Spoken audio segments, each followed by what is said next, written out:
A recent discovery is changing the way civil rights icons are remembered. Author Jonathon Eig says he was doing research for a book on Martin Luther King when he came across a famous interview in which King seemed to criticize Malcom X.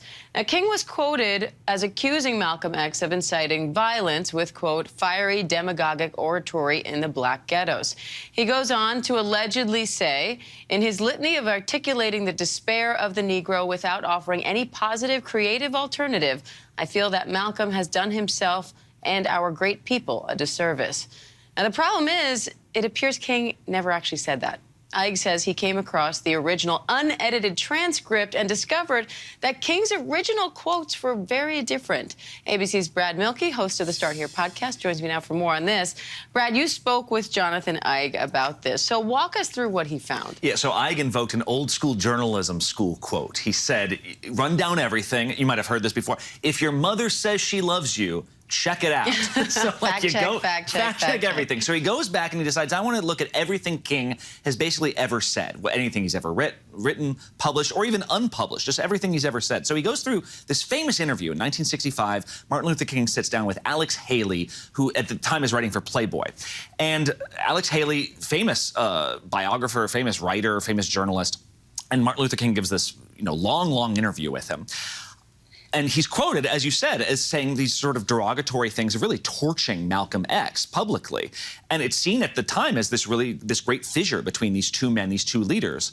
Well, Eig goes through the transcript, the unadulterated notes that have been written up right after this interview took place, that probably a secretary had written up, being like, here's verbatim what everyone said. Those quotes don't appear that way in the transcript. King said some of these things when he talked about, fiery oratory in the black ghettos. King said that, but not about Malcom X. He said that about some other more extremist leaders. And the thing you said about a great disservice to our people doesn't appear anywhere in the 84-page transcript. Okay, so one part of that quote, he was talking about somebody else, and the other part he never said at all? Yeah, and I mean, King did talk about Malcom X. He was asked about Malcom X, but he didn't say that much. He said, we've met for maybe a minute in our lives. He called him articulate. He said we have similar goals. He did criticize some of Malcolm's words and said we kind of have different approaches. He said oratorically he'd fallen into a rut. He sort of relies on things too much, but he didn't say nearly the things that he's quoted by Alex Haley in this article. So how could such an important quote that's been repeated so many times be changed or even fabricated to this level? Well, I mean, that's kind of the question here, because was this, Haley being essentially, having quotes added to his piece? Was this editors going in after the fact and spicing up quotes? Possible, Eig says, but if it's Haley, I mean, Haley is a respected journalist at this point, a black journalist who, by the way, who wrote the autobiography of Malcom X. I mean, he's the ghostwriter for some of Malcolm's most famous words. So he's a central figure in the civil rights era. And what Eig says is important to remember here, though, is at the time, so much of the narrative is being controlled by white American media. And at every point in this period of history, every word that you're hearing that's being sort of relayed to you by the media at this point is going through a white editor, usually a male editor, saying, I know you should keep this. You should get rid of that. This is what America wants to hear. And this is one of those examples, he says, of how much that actually still continues to color our understanding.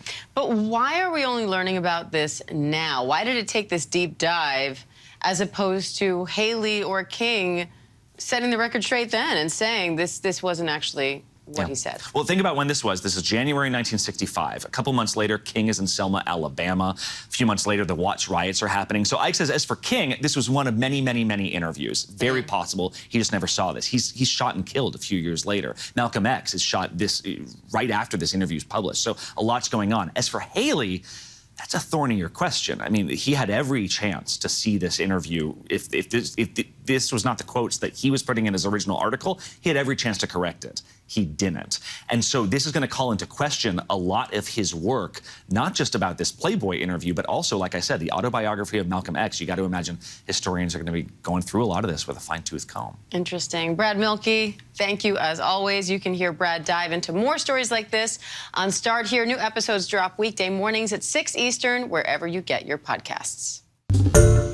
Hi, everyone. George Stephanopoulos here. Thanks for checking out the ABC News YouTube channel. If you'd like to get more videos, show highlights, and watch live event coverage, click on the right over here to subscribe to our channel. And don't forget to download the ABC News app for breaking news alerts. Thanks for watching.